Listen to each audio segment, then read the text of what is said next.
Hello everyone and welcome to PW only IAS. दोस्तों, आप सभी का स्वागत है science editorial of the week में, जहां पर हम लोग डिस्कस करते हैं खूब सारा साइंस। आज हम लोग 30 जून से 6 जुलाई के बीच में फटाफट से इंपॉर्टेंट आर्टिकल को एक बार देख लेते हैं। ये शुरुआत के जो ऊपर ये दो आर्टिकल, ये तो आपके द इंडियन एक्सप्रेस से है और लास्ट वाला आर्टिकल द हिंदू के एडिटोरियल सेक्शन से है। तीनों ही आर्टिकल्स बड़े ही मजेदार हैं। पहला नोवा एक्सप्लोजन के बारे में शायद आप लोगों ने नहीं सुना हो, सुपरनोवा के बारे में सुना होगा, but this is different. Nova explosion is somewhat different. इसके साथ ही साथ हम लोग पूरी स्टेलर साइकिल, मतलब कि एक सन कैसे पैदा होता है और कैसे मर जाता है, इसके बारे में डिटेल में एक बार समझ लेते हैं, रिवाइज कर लेते हैं। दूसरा हमारा है व्हाट मेक्स मॉस्किटो सक ब्लड। जी हाँ, आप लोग को लग रहा होगा क्या ही टॉपिक है ये, बट हाँ, आपको अगर ये पता चल जाए ना कि ये जो मॉस्किटोज हैं ये इस पूरे प्लैनेट के डेडलीस्ट एनिमल हैं, जो कि सबसे ज्यादा इन्हीं की वजह से डेथ होता है इस पूरे प्लैनेट पर, तो ये अपने आप में ना बड़ा ही एक उम्दा टॉपिक बन जाता है रिसर्च का कि भाई आखिरकार इन मॉस्किटोस को खून चूसने में क्या मजा आता है। और अभी तक इनफैक्ट कोई भी रिसर्च इसके ऊपर नहीं था। रिसेंटली एक स्टडी पब्लिश की गई है एक मैगजीन में, उसी के बारे में हम लोग डिस्कस करेंगे और इससे काफी सारे बेनिफिट्स, एप्लीकेशंस क्या है वो भी हम डिस्कस करेंगे। तीसरा आर्टिकल हमारा आर्टिफिशियल इंटेलिजेंस के इस एरा में डिजिटल ज्यूरिस्प्रूडेंस का है। इसके बारे में बहुत ही प्यारा आर्टिकल लिखा गया है। समझेंगे इन तीनों ही आर्टिकल्स को आज के सेशन में। सबसे पहले स्टार्ट करते हैं आज का पहला आर्टिकल नोवा एक्सप्लोजन के बारे में। तो जैसे आप लोग देख पा रहे हो कि इंडियन एक्सप्रेस का ये आर्टिकल ये बताता है कि भाई जो सितंबर 2024 में नोवा एक्सप्लोजन होने जा रहा है, उसको क्या आप लोग बिना टेलीस्कोप से देख पाओगे या फिर इसके पहले कभी कुछ ऐसा हुआ है क्या? देखो, इसके लिए बहुत ही सिंपल सा आपको सबसे पहले यह समझना पड़ेगा कि आखिरकार ये नोवा एक्सप्लोजन होता क्या है और ये सुपरनोवा से कैसे अलग है। इन सबको समझने के लिए आपके पास ना एक बेसिक होना चाहिए, जिसको कि हम लोग बोल सकते हैं स्टेलर साइकिल का होना। ये देखो, ये आपका स्टेलर साइकिल है, मतलब कि एक स्टार या फिर जो आपका सन है वो उसका साइकिल कैसे है। और इनफैक्ट इस बार यूपीएससी 2024 के प्रीलिम्स एग्जामिनेशन में आप लोगों ने देखा ही था, क्वेश्चन भी आया हुआ है। तो ये मैंने अपने ही क्लास का एक स्क्रीनशॉट लगा दिया है और बहुत ही मजे की बात ये थी कि ये अप्रोक्सीमेटली मैंने पढ़ाया था अपने क्लास में 9 या 10 जून को और 16 जून को आप लोग का पेपर था। तो बहुत सारे स्टूडेंट्स इसको शायद सही कर रहे हैं। स्टेलर साइकिल की बात है, life cycle of the stars की बात है। सबसे पहले हम लोग ना एक गैस और डस्ट का क्लाउड देखते हैं, जिसको हम लोग नेबुला बुलाते हैं। यहां पर देख सकते हो, ये जो नेबुला है ये हमारे ऐसे बादलों वाले क्लाउड्स नहीं है। ये कुछ इस तरीके से क्लाउड होते हैं जहां पर डस्ट और मैटर बहुत ही ज्यादा क्वांटिटी में, या फिर प्लाज्मा आप बोल सकते हो, बहुत ज्यादा क्वांटिटी में होता है। अब यहां पर धीरे धीरे क्या होता है, अच्छा, ये जो नेबुला है ये कोई छोटा मोटा अपने आसमान का 1 किलोमीटर 2 किलोमीटर का बादल नहीं है। ये हो सकता है कि लाखों लाइट ईयर्स बड़े हों, बहुत ही ज्यादा बड़े लाइट, मतलब बहुत ही ज्यादा बड़े एरियाज में ये नेबुलाज होते हैं। और ये जितने बड़े होंगे वो डिसाइड करेगा कि जो आपका सन आगे चल के बनेगा वो एक हाई मास स्टार बनेगा या फिर एक छोटू सा लो मास स्टार बनेगा। आपकी जानकारी के लिए मैं ये भी बता देता हूं कि जो हमारा वाला सन है, ना ही वो लो मास स्टार है ना वो हाई मास स्टार है, इन दोनों के बिल्कुल बीचों बीच एक मीडियम साइज्ड सन है हमारा वाला जो सन है, सूर्य देवता जिसको बोलते हैं हम लोग, ठीक है। तो फिलहाल ये नेबुला जब हीट होने लगता है, यहां पर जब बहुत ज्यादा हीट होता है, आप लोग ऐसे से हाथ घिस के देखो, जब हीट होगा या फिर जब आप घिसते हो तो हीट प्रोड्यूस होता है। सिमिलरली यहां पर ग्रेविटी के वजह से बहुत सारे पार्टिकल्स आपस में चिपकने लगते हैं या फिर एक दूसरे को हिट करने लगते हैं, तो उस फ्रिक्शन की वजह से होता है हीट। और ये धीरे धीरे करके मिलियंस ऑफ ईयर्स इन पे लगते हैं और धीरे धीरे करके इसके सेंटर में ये टेम्परेचर इतना ज्यादा राइज हो जाता है कि ये 10⁻⁶ डिग्री सेल्सियस तक पहुंच जाता है, जो कि एक ऑप्टिमम टेम्परेचर है फ्यूजन रिएक्शन को होने के लिए। और यहां पर उस टाइम पर जितने भी हाइड्रोजन एटम्स होते हैं वो हीलियम में कन्वर्ट होने लगते हैं फ्यूजन रिएक्शन के चलते। तो यहां पर जो सबसे पहले, जैसा कि हम लोग कार बनाते हैं तो कार को एक लकड़ी का शेप देके पहले देखते हैं कि हाँ भाई इसका एरोडायनेमिक्स कैसा है वगैरह वगैरह, तो उसको हम लोग प्रोटोकार बोलते हैं, है ना, कि इसका प्रोटोटाइप बना रहे हैं हम लोग, अरे ये बस देखने के लिए है। तो समझ लो ऐसे ही जब भी फाइनल स्टार बनेगा उससे पहले उसका एक प्रोटो स्टार बनता है। ये प्रोटो स्टार एक्चुअल में स्टार इन मेकिंग है, अभी बन रहा है बस स्टार, उससे जस्ट पहले वाला फेज है और इसमें भी आराम से लाखों साल लगते हैं और फिर इस स्टेज के बाद ये धीरे धीरे एक स्टार में बदलता है। अब नेबुला का साइज अगर छोटा होता है तो वो एक लो मास स्टार बनाता है और अगर इसका साइज बहुत बड़ा होता है तो ये हाई मास स्टार बनाता है। यहां पर जो लो मास स्टार है और हाई मास स्टार है, इनके जो फ्यूल्स होते हैं ना वो अलग अलग तरीके से जलते हैं। देखो, जब हाई मास स्टार बहुत ही ज्यादा हाई मास बोल रहे हैं हम लोग, मतलब कि जितना ज्यादा मास उतनी ज्यादा ग्रेविटी। ये आप लोगों ने पढ़ा होगा ना, G is equal to gravity. Gravity का फॉर्मूला क्या था, G m1 m2 upon r square. तो उसमें मास का बहुत ही बड़ा रोल है। तो अगर आपको ग्रेविटेशनल फोर्स फाइंड आउट करना है तो उसमें मास का बहुत बड़ा योगदान है या फिर डायरेक्टली प्रोपोर्शन है। तो अब ये सोचो कि जो इसका ग्रेविटी होगा, इसका ग्रेविटी बिल्कुल हर एक चीज को सेंटर पर खींचने की कोशिश कर रहा होगा, सेंटर पर अट्रैक्शन कर रहा होगा, और जो इसके अंदर फ्यूजन रिएक्शन हो रहा है वो उसको बाहर की तरफ एक्सप्लोड हो उसको बाहर की तरफ धक्का दे रहा होगा। और इसका ग्रेविटी जितना ज्यादा होगा उसको इस स्टार को फाइनल अपने शेप में रखने के लिए, बैलेंस में रखने के लिए उसको उतना ज्यादा फ्यूजन करना पड़ेगा। मतलब कि ज्यादा मास तो ज्यादा फ्यूजन रिएक्शन, ज्यादा फ्यूजन रिएक्शन तो मतलब इसका फ्यूल जो है, जो हाइड्रोजन इसका फ्यूल है, हाइड्रोजन हीलियम में कन्वर्ट हो रहा है, वो पहले खत्म हो जाएगा। मतलब कि हाई मास स्टार का जो लाइफ होता है वो कम होता है, लो मास स्टार चिल होते हैं आराम से, कोई दिक्कत नहीं है। ग्रेविटी छोटू सा है उनका, छोटू से ग्रेविटी के लिए थोड़ा भी फ्यूजन रिएक्शन किया तो भी मस्त देर तक चलेंगे। तो लो मास स्टार हमेशा लंबे रेस का घोड़ा होता है, लेकिन इतनी ज्यादा रोशनी वगैरह कुछ देता नहीं है ये। फिलहाल ये जो लो मास स्टार या हाई मास स्टार है, इनकी जर्नी आगे चल के अलग अलग हो जाती है। जैसे कि जब इनका फ्यूल खत्म होने लगता है ना, हाइड्रोजन का हीलियम कन्वर्जन होने लगा और बिल्कुल खत्म होने की कगार पर आए, तो ये सब एकदम से एक्सपैंड करते हैं। इनका एक्सपेंशन होता है क्योंकि ग्रेविटी धीरे धीरे जो है वो ज्यादा चाहिए, उसको ग्रेविटी ज्यादा चाहिए, टेम्परेचर ज्यादा चाहिए। तो इनका जो अंदर का कोर होता है ना, बिल्कुल छोटू सा कोर, यहां पर देख सकते हो। इस कोर को चलो मैं इस कलर से बना देता हूं। यहां पर इनका कोर तो श्रिंक हो जाता है, मतलब वो और छोटा हो जाता है, और छोटा होने की वजह से उसका टेम्परेचर और बढ़ जाता है। अब टेम्परेचर ज्यादा बढ़ेगा तो इससे क्या होगा, जो अभी तक हाइड्रोजन टू हीलियम कन्वर्जन हो रहा था, अब हीलियम एटम टक्कर करके उनका फ्यूजन करके कुछ बेरिलियम कार्बन वगैरह कुछ ना कुछ बनाएंगे। तो ये रिएक्शन आगे चलता रहता है और इनका जो आउटर पेरिफेरी होता है वो बिल्कुल एक्सपैंड होता रहता है। इसी फेज को हम लोग जायंट, रेड जायंट बोलते हैं। ये रेड जायंट जब बिल्कुल आखिरी सांस गिन रहा होगा ना, तो ये एकदम से एक्सप्लोड होता है एक प्लैनेटरी नेबुला के फॉर्म में। ये जो प्लैनेटरी नेबुला है, इसका प्लैनेट से कोई लेना देना नहीं है भैया, पहले बता देता हूं। ये प्लैनेटरी नेबुला इसलिए बोला जाता है क्योंकि पहले के जमाने में लोगों को लगता था कि यार ये शायद कोई प्लैनेट होगा, लेकिन बाद में पता चला कि भाई उसकी ग्रेविटी इतनी ज्यादा है कि वो एक प्लैनेटरी, मतलब वो एक नेबुला है। नेबुला का मतलब क्या है कि जो इसके आउटर पेरिफेरी में जितने भी मटेरियल्स थे वो इस एक्सप्लोजन के चलते बाहर चिपक के बाहर चले गए, सब एक्सप्लोड हो गए, बाहर चले गए, नेबुला के फॉर्म में बन गए। यही नेबुला आगे चल के वापस से ऐसे वाले नेबुला में कन्वर्ट होगा और फिर से एक नया सन बनाने में मदद करेगा। और जो बीच में बच गया छोटा सा, उसको बोलते हैं व्हाइट ड्वार्फ स्टार। अब आज की कहानी में जब हम लोग नोवा पढ़ेंगे ना, तो ये व्हाइट ड्वार्फ स्टार की कहानी आएगी उसमें। तो याद रखना कि जब भी कोई छोटा सन होता है तो छोटा सन जो है वो व्हाइट ड्वार्फ में कन्वर्ट होता है। लेकिन अगर कोई बड़ा सन है, लाइक हाई मास स्टार है, तो वो इसी तरीके के एक्सप्लोजन में रेड सुपर जायंट बनाता है, जो कि इससे कई गुना ज्यादा बड़ा होता है। मैं आपको बता दूं कि एक सन, छोटा वाला जो सन है वो कितना बड़ा हो सकता है, लगभग 13 जुपिटर प्लैनेट्स को आप इकट्ठा कर लो, उनका जितना बड़ा साइज होगा ना, वो लगभग इतना बड़ा छोटा वाला स्टार होता है। बड़ा वाला स्टार अपने वाले सन के 100 गुने बड़े होते हैं, बहुत बड़े होते हैं, ठीक है। तो ये जो इतने बड़े रेड सुपर जायंट बनाता है, तो यहां पर एक, जब इसके फ्यूल खत्म होने लगते हैं तो आखिरी सांस में ये भी एक सुपरनोवा एक्सप्लोजन करता है।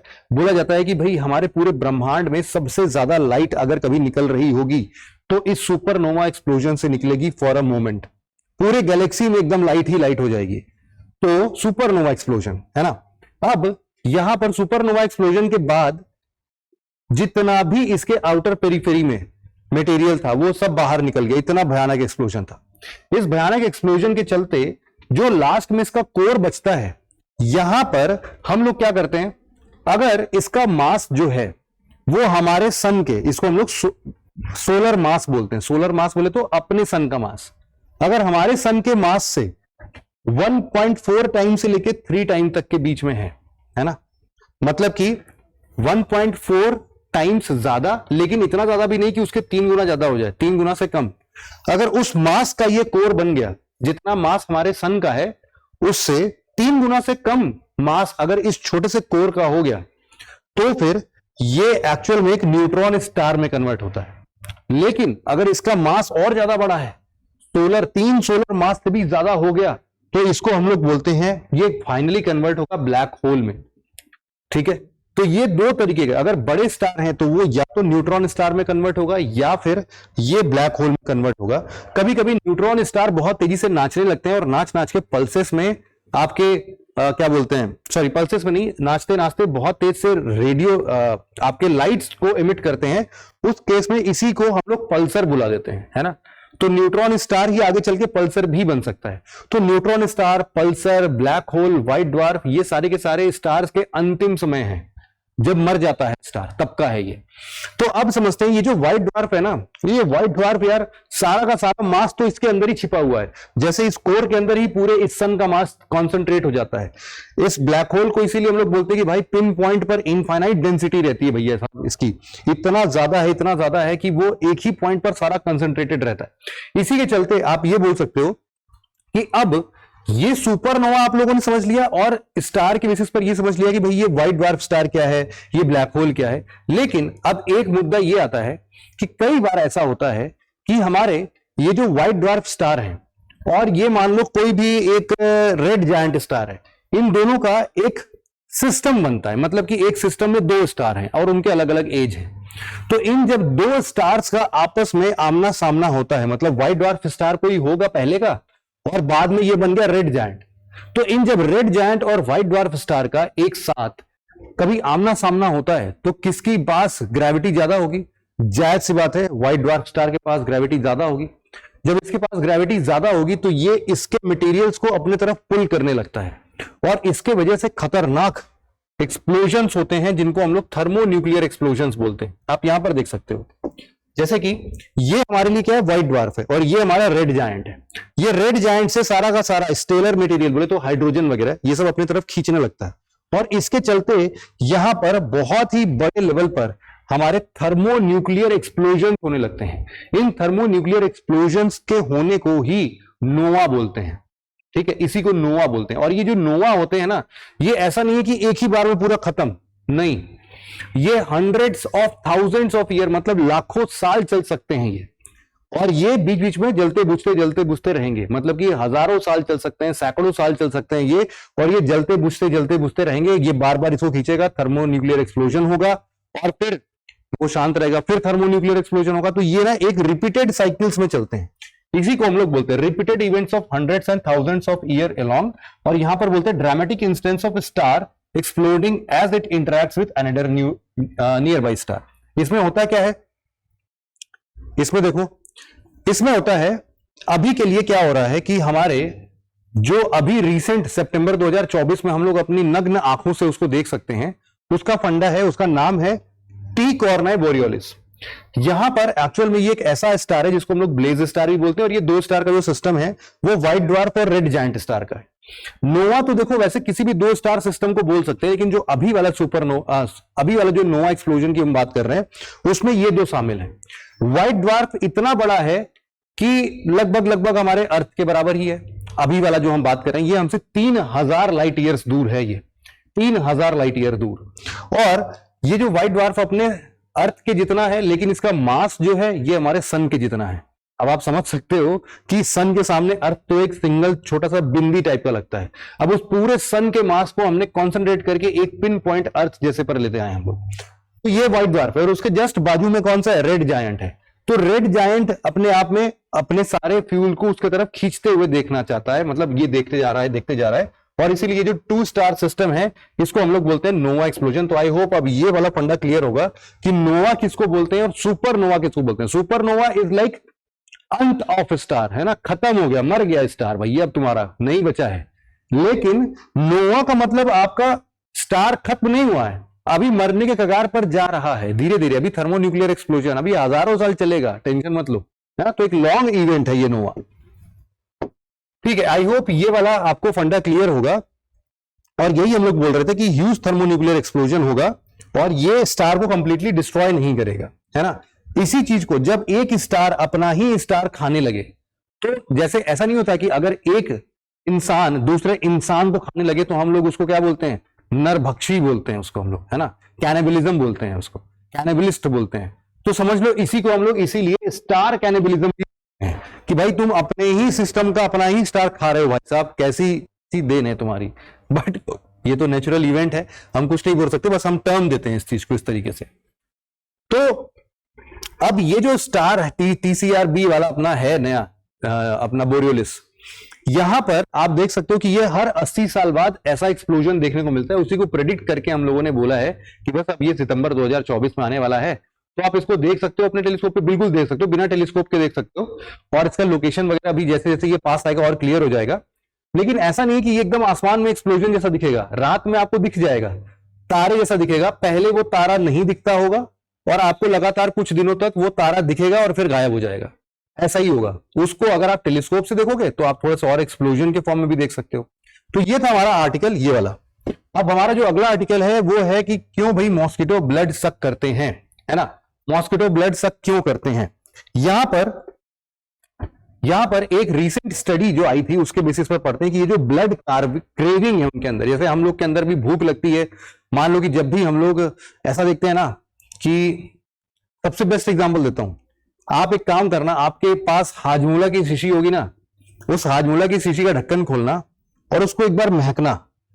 महकते ही आपके अंदर सलाइवा क्रिएट होने लगता है, हार्मोन सीक्रेट होने लगता है, मन करता है बस एक निकाल के खा ही लें, एकदम क्या मजा ही आ जाएगा। तो समझ लो ऐसा ही क्रेविंग जो है, ये क्रेविंग एक तरीके से है ना, हाजमोला खाने की क्रेविंग है उसको महकने के बाद। ऐसे ही मच्छरों के साथ भी होता है, जैसे ही वो इंसानों को सूंघ लेते हैं उनके अंदर भी ब्लड लस्ट हो जाता है। ब्लड लस्ट बोलते हैं इसको, कि भाई एकदम पागल हो जाते हैं, उनको लगता है कि नहीं अब बस खून ही चाहिए, खून ही चाहिए। तो इसके लिए आखिर क्या रिस्पॉन्सिबल था, अभी तक ये किसी को पता ही नहीं चल पा रहा था। तो फिलहाल की एक स्टडी में ये फाइंड आउट किया गया है कि भाई ये जो ब्लड लस्ट है उनका, ये जो दीवानापन है, ये जो अंधे तरीके से बस वो खून के प्यासे हो जाते हैं, उसके पीछे का रीजन क्या है। तो एक स्टडी शो किया गया है, स्टडी के बारे में बात करेंगे। लेकिन सबसे पहले तो आपके मन में जो सवाल आ रहा है उसको शांत कर देता हूं कि भाई साहब मच्छर ही क्यों, क्या दिक्कत है। तो मच्छर को जैसे मैंने बताया कि भाई it is the one of the deadliest animal on planet, है ना। सबसे ज्यादा 50% से ज्यादा डिसीजेस जो होते हैं ना वो इन मच्छरों के कारण होते हैं, क्योंकि ये एज ए वेक्टर काम करते हैं उनके लिए। अब आप देख सकते हो ये लिस्ट WHO की लिस्ट है, ये 3 प्रजातियां, एडिस मॉस्किटो, एनोफिलिस मॉस्किटो और क्यूलेक्स मॉस्किटो। ये सभी लोग अलग अलग प्रकार के पैथोजेंस को कैरी कर सकते हैं। कभी पैरासाइट कैरी कर लेते हैं, कभी वायरस कैरी कर लेते हैं। जैसे कि यहां पर देखो, chikungunya, dengue, lymphatic filariasis, Rift Valley fever, yellow fever, Zika, lymphatic malaria, Japanese encephalitis, Nile fever, ये सारे के सारे जितने भी हैं सब के सब कौन प्रोड्यूस कर रहे हैं भाई, मच्छर वेक्टर के फॉर्म में इन पैरासाइट्स को या फिर इन वायरसेस को अपने साथ ले लेते हैं। और फिर जब ये हमारे अंदर डंक मारते हैं अपने ब्लड को सक करने के लिए, तो उसके साथ साथ ये सारे पैथोजेंस भी सीक्रेट हो जाते हैं, अंदर चले जाते हैं, और ये हमें इस तरीके से हार्मफुल दिखाते हैं। तो आप सबको पता है कि यूपीएससी भी मच्छरों को लेकर बहुत ही ज्यादा कॉन्शियस है क्वेश्चन पूछने में, है ना। वॉल्बाचिया मेथड अभी लास्ट ईयर भी आया था। वॉल्बाचिया मेथड क्या करते हैं, इन सभी लोगों को इनफर्टाइल बना देता है, और साथ ही साथ एक इसमें काम ये करता है कि तुम्हारी फ्यूचर जनरेशन अगर पैदा होती भी है तो वो भी इनफर्टाइल ही पैदा होगी, या फिर तुम्हारे पास साथ ही साथ हम ये पैरासाइट कैरिंग कैपेसिटी भी खो देते हैं। तो इनके डीएनए में चेंजेस करके इनको इंजेक्ट कर देते हैं हम लोग और उड़ा देते हैं कि जाओ मस्त तुम लोग मीटिंग करो अपने इधर उधर से। अगर पहली बात तो अगर दोनों वॉल्बाचिया मॉस्किटो है, फीमेल और मेल, अगर वो मेट करेंगे तो कभी बच्चे पैदा ही नहीं होंगे। और अगर इनमें से कोई एक है और बच्चे पैदा हो रहे हैं तो वो भी वॉल्बाचिया इनेबल्ड पैदा होंगे, मतलब वो भी इनफर्टाइल जैसे ही बिहेव करेंगे। तो आने वाले कुछ दिनों के अंदर ही वहां के सारे मॉस्किटोज जो हैं वो इनफर्टाइल हो जाएंगे और ना ही वो किसी ऐसे डिसीज को कैरी कर पाएंगे। तो इसीलिए ये भी अपना जुगाड़ सही था, वॉल्बाचिया बोलते हैं इसको। जिसको नहीं पता है उसको बता देता हूं, इसको बोलते हैं हम लोग वॉल्बाचिया। तो एक्चुअल में जितने भी हमारे ट्रॉपिकल कंट्रीज है ना, इन ट्रॉपिकल कंट्रीज में मच्छरों का बहुत खतरनाक आतंक है। अफ्रीकन कंट्रीज में आप अगर चले जाओगे तो वहां तो पता नहीं कितने डेथ ट्रोल्स आते हैं, मलेरिया की वजह से, डेंगू की वजह से, ये सब आते रहते हैं। इसीलिए इन पर पढ़ाई करना, रिसर्च करना बहुत जरूरी है। तो हमने पाया क्या, हमने पाया कि भैया इनके पास 2 हार्मोन्स होते हैं। पहला हार्मोन, पहले तो ये देख लेते हैं, स्टडी में जो किया गया उसमें देखा गया कि भाई देखो टोटल इंडिया में 3500 डिफरेंट वेराइटीज ऑफ मॉस्किटोज हैं। ये 3500 डिफरेंट वेराइटीज ऑफ मॉस्किटो में से एक अलग प्रजाति जैसा है, क्योंकि ये इंसानों के खून को नहीं बल्कि जानवरों के खून का प्यासा है। प्यासा नहीं, प्यासी है, फीमेल मॉस्किटो है। तो ये अंटार्कटिका मॉस्किटोज हैं, जहां पर पहले तो पहली बात मैं बता दूं, अंटार्कटिका में भाई साहब मॉस्किटोज नहीं पाए जाते थे। अब वो भी एक रीजन बनता जा रहा है कि क्यों हम इसकी पढ़ाई करें, है ना। तो अंटार्कटिका मॉस्किटो में जो ये फीमेल मॉस्किटो, ये जानवरों के ऊपर अपना पूरा खून चूसने के लिए बिल्कुल पागल फिरती रहती थी। लेकिन इसमें एक ट्रेंड देखा गया कि जब ये एक बार ब्लड सक कर ले, उसके बाद ये जब तक अपने अंडे नहीं दे देती थी तब तक ये दोबारा खून किसी का भी नहीं चूसती थी। तो भाई आखिरकार कहीं ना कहीं हमें ये समझ में आया कि अच्छा, एग लेइंग जो है इनकी प्रॉपर्टी और ब्लड सकिंग प्रॉपर्टी दोनों कहीं ना कहीं रिलेटेड है। इस स्पेशीज से ये दिमाग में बत्ती जली और फिर साइंटिस्ट लोगों ने और रिसर्च करना स्टार्ट किया। इसमें इस स्टडी ने यह पाया कि मच्छरों के अंदर एक्चुअल में 2 हार्मोन्स होते हैं। यही 2 हार्मोन्स आपस में साठ गांठ बना के इन टैंडम ये वर्क करते हैं, जिसके वजह से ये ब्लड लस्ट या फिर खून के प्यासे ये मच्छर हो जाते हैं। अब ये कौन कौन से हैं? सबसे पहला, एक मॉस्किटो के गट के अंदर, गट बोले तो जैसे हमारा इंटेस्टाइनल पार्ट होता है, उसके अंदर हम लोग बोलते हैं गट बैक्टीरिया जो होता है वो खाना पचाने में काम आता है। तो वैसे ही समझ लो मॉस्किटो का भी गट हार्मोन है, जिसको हम लोग एनपीएफ बोलते हैं। ये एनपीएफ जो है, ऐसा देखा गया कि जब भी उनको इंसान सूंघ लेते, जैसे कि हमारे अंदर क्या होता था कि हाजमोला का ढक्कन खुलते ही, उसको महकते ही सलाइवा प्रोड्यूस होने लगता था, खाने की इच्छा होने लगती थी, वैसे ही ये इंसानों को सूंघते ही एनपीएफ सीक्रेट होने लगता था। एनपीएफ सीक्रेट होते ही उनको एकदम पागल हो जाएंगे, नहीं अब तो खून चाहिए, खून चाहिए भाई, कुछ भी करके, तो वो काटने के लिए दौड़ते थे। तो ये है एनपीएफ बढ़ने का नतीजा। दूसरा जो हार्मोन देखा गया वो इसके जस्ट ऑपोजिट में काम करता था, उसको बोलते हैं राइमाइड, RYAMID बोलते हैं। राइमाइड जो एक हार्मोन इनके अंदर और सीक्रेट होता है, वो इसके जस्ट ऑपोजिट काम करता है। अगर इसके लेवल कम हो गए, इसका मतलब है कि भाई उनको चाहिए जल्दी से ब्लड सक करने का मतलब है। इसी तरीके से यही दोनों हार्मोन्स जो है वो आपस में बढ़िया से काम करते हैं, जिसकी वजह से वो इस ब्लड लस्ट के पीछे पागल हो जाते हैं। अब ये बताया जाएगा कि भाई इसको पढ़ने का फायदा क्या मिला। पढ़ने का फायदा देखो ये है कि सबसे पहले अब हम लोग को मान लो कि इन मच्छरों के खिलाफ कोई भी पेस्टिसाइड बनाना है ना, मान लो ऑल आउट मॉस्किटो हिट वाले बनाने हैं। अब हिट वालों को पता होगा कि भाई अगर इनके इस हार्ड कर दिया ना तो अपना काम बन जाएगा। जब भी ये लेवल इंक्रीज ही ना होने दो, ये लेवल एनपीएफ इंक्रीज हो रहा है उसको कम कर दो, वो खून चूसेंगे ही नहीं। जब खून चूसेंगे ही नहीं तो उनको काटने वटने का रहेगा ही नहीं, तो इधर उधर घूमते टहलते रहेंगे। जैसे मक्खियां होती हैं वो गंदगी के लिए परेशान करती हैं हमें, बट अगर वो यहां पर कहीं बैठी है तो हमें क्या ही दिक्कत है, उनसे हम लोग के शरीर पर बैठने से एकदम एग्जैक्टली इंस्टेंटली कोई बीमारी तो नहीं हो जाती है उनके काटने से, और काटती कहां है वो सब। तो वैसे ही कुछ हो सकते हैं, बाद में इनका कुछ और जुगाड़ कर लिया जाएगा। और ये भी कि भाई क्लाइमेट चेंज की वजह से अगर मच्छरों का जहां पर कोल्ड माहौल होता है, ठंडे जगहों पर मच्छर नहीं पाए जाते। आप भी देखोगे कि ठंडियों में अपने यहां पर भी मच्छर नहीं दिखते हैं, लेकिन गर्मी आते ही शाम के टाइम पर मच्छर एकदम तेज। तो मच्छर जो होते हैं शाम के टाइम पर उनका एनपीएफ लेवल सबसे हाई हो जाता है, और at the same time RYAMID जो होता है वो सबसे लोवेस्ट फेज में चला जाता है। इसके चलते उन लोग को ये ब्लड सक करने की आदत बहुत तेज हो जाता है। तो इन्हीं सब स्टडीज से ना ये सब जो पता चल रहा है, अब इन्हीं सब स्टडीज से हम लोग इनका यूज करेंगे। ये देखेंगे कि ऐसे जगहों पर जहां पर ये पहले एब्सेंट हुआ करते थे, अब वहां पर पैदा कैसे होने लगे भाई, ये सबसे बड़ी बात है। तो ये सब चीज हम लोग पढ़ेंगे। अगला आर्टिकल जो हमारा है वो है द हिंदू का। ये आर्टिकल बहुत ही शानदार है। आप सबको बता दें कि इस आर्टिकल को अमर पटनायक साहब ने लिखा है, और ये एक फॉर्मर राज्यसभा मेंबर भी रहे हैं। और यहां पर आप बोल सकते हैं कि अभी फिलहाल ये एक एडवोकेट हैं, लेकिन पहले ये फॉर्मर सीएजी भी रहे, कैग में भी रहे हैं। ये तो कैग ब्यूरोक्रेट रहे थे, और प्लस बहुत ही बढ़िया शानदार आर्टिकल लिखा है। इसमें लिखा क्या है वो मैं आपको समझाने की कोशिश करता हूं। इन्होंने एक ना क्वेश्चन मार्क किया है। क्वेश्चन मार्क किस चीज पर?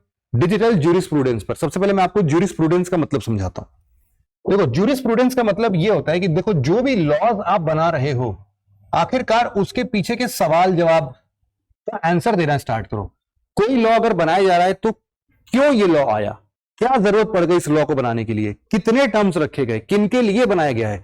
जब आप ऐसे बहुत सारे क्वेश्चंस को आंसर करने लगते हो तो उसको हम लोग ज्यूरिस्प्रूडेंस बोलते हैं, ठीक है। या फिर हम बोलते हैं कि हम लॉ के बारे में अगर पढ़ाई कर रहे हैं तो वो भी ज्यूरिस्प्रूडेंस है। तो इन्हीं सब रीजंस को फाइंड आउट करने की कोशिश करते हैं। तो डिजिटल ज्यूरिस्प्रूडेंस की बात हो रही है। डिजिटल ज्यूरिस्प्रूडेंस की बात में ये बोली गई है, तो देखो हम लोगों ने ना आज के एआई के जमाने में बहुत जल्दी टेक्नोलॉजिकल एडवांसमेंट अचीव कर लिया है, लेकिन इस बढ़ते हुए टेक्नोलॉजिकल एडवांसमेंट को हम लोगों ने लॉ के साथ बैकअप नहीं किया है। आज भी हमारे लॉज पुराने वाले ही चल रहे हैं, कोई दिक्कत नहीं है ना। फॉर एग्जाम्पल यहां पर देखो, आपको साफ साफ ये सारी चीजें समझ में आ जाएंगी। ऐसे बहुत सारे जजमेंट्स का यहां पर जिक्र किया गया है, जैसे कि श्रेया सिंघल जजमेंट है यहां पर, जहां पर सेक्शन 79 ऑफ द आईटी, यहां पर सेफ हार्बर की बात की जाती है। एक्चुअल में देखो, कॉन्सेप्ट में समझाने की कोशिश करता हूं कि क्या पंगा है। पंगा यह है कि मान लो कि आप कोई चीज पहले के जमाने में अगर किसी एक बहुत ही बढ़िया चीज बनाते, एक पेंटिंग बनाते और उस पर आप कॉपीराइट ले लेते, ठीक है। अब वो कॉपीराइट अगर आपके पास है और गलती से भी किसी दूसरे पर्सन ने उस कॉपीराइट का हनन किया होता, या फिर आपका ये कॉपीराइट मटेरियल, क्या कोई पेंटिंग है मान लो, उस पेंटिंग का कहीं पर भी बैनर पोस्टर में इस्तेमाल किया होता, तो या तो वो आपको पैसे देता, या तो वो आप उसके खिलाफ कोई केस दायर कर सकते थे। लेकिन इस सिचुएशन में अब अगर यही चीज एआई कर रहा है, तो एआई मान लीजिए आपके इस सिस्टम से आप ही के ड्राइंग पेंटिंग से कुछ ना कुछ सीख के कुछ चेंजेस कर दे रहा है, और लगभग वैसी ही पिक्चर है, लेकिन हाँ थोड़ी सी डिफरेंट भी है। उस केस में हम लोग किसको एक्यूज करेंगे, किसके ऊपर केस करेंगे कि भाई तुम ये मेरा वाला आर्टिकल क्यों यूज कर रहे हो, यार एआई के पीछे है कौन। तो सबसे बड़ा ये प्रॉब्लम यहीं पर आ रहा है कि यार ये एआई पर जो लोग प्रॉम्प्ट देते हैं, जो कमांड देते हैं कि हाँ ऐसा पिक्चर चाहिए, उनके ऊपर केस किया जाए, या फिर जो उस सॉफ्टवेयर को, जो उस एआई को डेवलप कर रहे हैं, उनको ये बात के लिए गुनहगार माना जाए, या फिर एआई खुद, मतलब एआई को ही गुनहगार बनाया जाए। तो एआई तो ऐसा कोई पर्सन तो है नहीं जिसको गुनहगार बना के आप कुछ उसको सजा दे सकते हो। तो यही ना बहुत ही समझ लो कि एक तरीके से बहुत ही ज्यादा परप्लेक्स्ड सिचुएशन है, जहां पर इवन हमारे लॉ कोर्ट्स भी इस बात को समझ नहीं पा रहे कि एक्चुअल में बनाया किसको जाए। हमारे जितने भी ऐसे पुराने लॉज थे, आईटी एक्ट्स थे, उन सभी आईटी एक्ट्स को हम लोग देखते हैं कि हम लोग इंप्लीमेंट ही नहीं कर पा रहे हैं। क्यों नहीं कर पा रहे भाई? क्योंकि यहां पर हमें समझ में नहीं आ रहा कि गलती किसकी ठहराई जाए, जिसकी वजह से ये सारी प्रॉब्लम जन्म ले रही है। तो यहां पर आप बहुत सारे ऐसे एग्जांपल्स को देख सकते हो, जैसे कि यहां पर कॉपीराइट कॉनंड्रम की बात की गई है। यहां पर कॉपीराइट एक्ट 1957 का सेक्शन 17 है, ये बोलता है कि no person shall be entitled to protection of copyright except by the provision of the act। चलो इसमें तो पर्सन बोल दिया कि भाई कोई भी पर्सन जब तक इस कॉपीराइट एक्ट का हनन नहीं करता, तो उसको इसके अंदर में नहीं ला सकते हैं। That is good.